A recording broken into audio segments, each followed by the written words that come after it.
준비하고 나 맡은 일 충성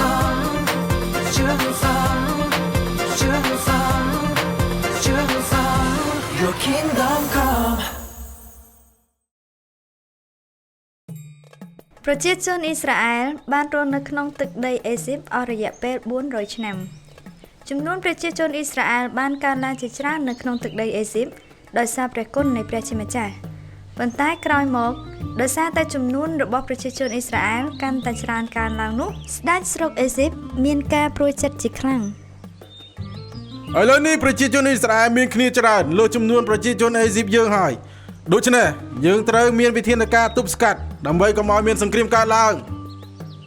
ពេលនោះព្រះចៅផារ៉ោនចាត់ទុកជនជាតិអ៊ីស្រាអែលជាទាសករហើយសង្កត់សង្កិនវាយធ្វើបាបពួកគេយ៉ាងវេទនាយីឆាប់ឡើងធ្វើការលឿន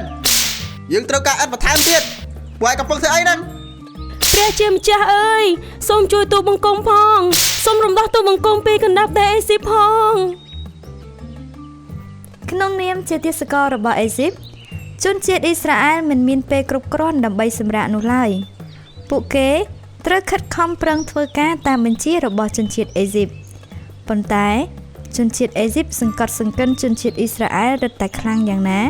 ជនជាតិអ៊ីស្រាអែលកើនចំនួនរឹតតែច្រើនឡើងដោយព្រះគុណនៃព្រះជាម្ចាស់នៅថ្ងៃមួយព្រះចៅផារ៉ោនបានហៅពួកឆ្មបទាំងអស់មកជួបឆ្មបគឺជាអ្នកដែលជួយក្នុងពេលសម្រាលកូនកាលណាអ្នកបង្កើតកូនឲ្យស្ត្រីសាហេប្រឺប្រសិនបើជាកូនស្រីចូលទុកវាឲ្យរស់ចោះតែបើជាកូនប្រុសវិញចូលយកទៅបោះចោលទៅក្នុងទឹកទន្លេនីលទៅប៉ុន្តែមានឆ្មបដែលជាអ្នកគោរពកោតខ្លាចដល់ព្រះជាម្ចាស់បានទុកទារកដែលជាកូនប្រុសហើយព្រះជាម្ចាស់បានប្រទានពរដល់ពួកគេព្រះចៅផារ៉ោនមានបំណងចង់ឲ្យអ៊ីស្រាអែលធ្វើជាទាសកររបស់ទ្រង់ជារៀងរហូតប៉ុន្តែព្រះជាម្ចាស់បានស្ដាប់ឮនៅសម្រែកនិងការអង្វរពីប្រជាជនអ៊ីស្រាអែលទើបទ្រង់ចង់រំដោះប្រជាជនរបស់ទ្រង់ថ្ងៃមួយមានស្ត្រីជនជាតិអ៊ីស្រាអែលម្នាក់កើតបានកូនប្រុសមួយដោយឃើញកូននេះថ្លោះសស្អាតគួរឲ្យស្រឡាញ់ម្ដាយរបស់ទារកនោះមិនដាច់ចិត្តចោលកូនទៅក្នុងទន្លេនីលនោះឡើយដូច្នេះនាងក៏បានលាក់ទុកទារកនោះនិងចិញ្ចឹមបីបាច់ថែរក្សារហូតបាន3ខែប៉ុន្តែដោយសារតែទារកនោះកាន់តែធំហើយយំក៏កាន់តែលឺ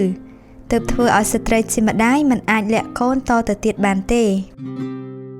ព្រះជាម្ចាស់អើយសូមជួយថែរក្សាកូនទូបង្គំឲ្យមានសុវត្ថិភាពផងទៅចុះ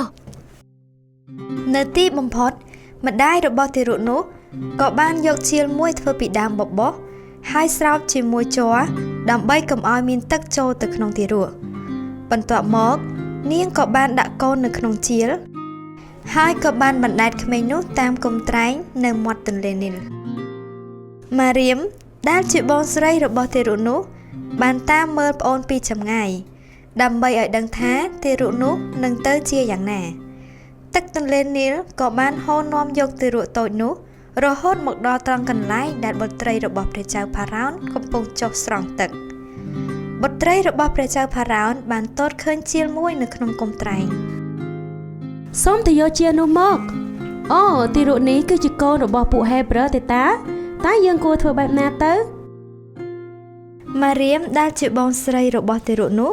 ក៏បានរត់ទៅឯព្រះនាងតើព្រះនាងចង់ឲ្យខ្ញុំម្ចាស់ទៅរកមេដោះក្នុងចំណោមស្ត្រីជនជាតិហេប្រឺមកបំបើកូននេះថ្វាយព្រះនាងឬទេអូតើនាងអាចទៅរកមេដោះបានមែនទេសូមទៅចុះម៉ារៀមក៏បានរត់ទៅផ្ទះវិញដោយក្តីរីករាយយ៉ាងខ្លាំងម៉ែបុត្រីរបស់ព្រះចៅផារ៉ោនបានទតឃើញទារកតូចនេះហើយក៏កំពុងត្រូវការមេដោះដើម្បីមើលទារកតូចនោះដែរសូមម៉ែឆាប់ធ្វើដំណើរទៅចុះប៉ិតទេកូនតើវាជាការប៉ិតទេអោព្រះជាម្ចាស់អើយទូបង្គំសូមសរសើរដំណើរត្រង់ម្ដាយរបស់ទារកតូចនោះក៏បានរត់ទៅឲ្យបុត្រីរបស់ព្រះចៅផារ៉ោនប៉ុន្តែគាត់បានធ្វើពុតជាមិនស្គាល់ទារកតូចនោះឡើយសូមនាងយកកូននេះទៅបំបើឲ្យខ្ញុំផងក្រាបទូលព្រះនាងទូបង្គំនឹងធ្វើតាមទារកតូចនោះក៏បានធំធាត់ឡើងក្រោមការបែកបាច់ថែរក្សាពីម្ដាយរបស់គេដោយព្រះគុណរបស់ព្រះជាម្ចាស់ប បុត្រីព្រះចៅផារ៉ោនបានដាក់ឈ្មោះឲ្យក្មេងនោះថាម៉ូសេដែលមានន័យថាខ្ញុំបានស្រង់កូននេះចេញពីទឹកមក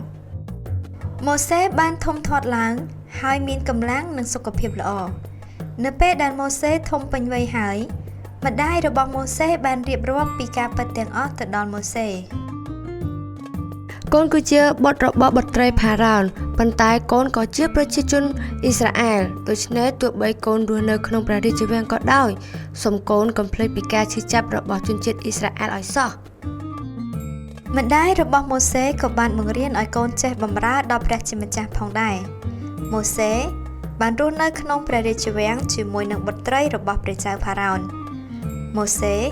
បានរៀនសូត្រយ៉ាងច្រើនហើយក៏បានធំពេញវ័យក្លាយជាមនុស្សដ៏ពូកែម្នាក់ច្រើនឆ្នាំក្រោយមក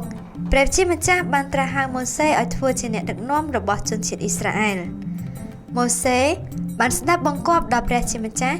ហើយក៏បាននាំជនជាតិអ៊ីស្រាអែលទាំងអស់ឲ្យចាកចេញពីស្រុកអេស៊ីបឆ្ពោះទៅកាន់ទឹកដីរបស់ពួកគេវិញយេពួកយើងមានសេរីភាពហើយទីបំផុតពួកយើងមិនមែនជាទាសករទៀតទេយេ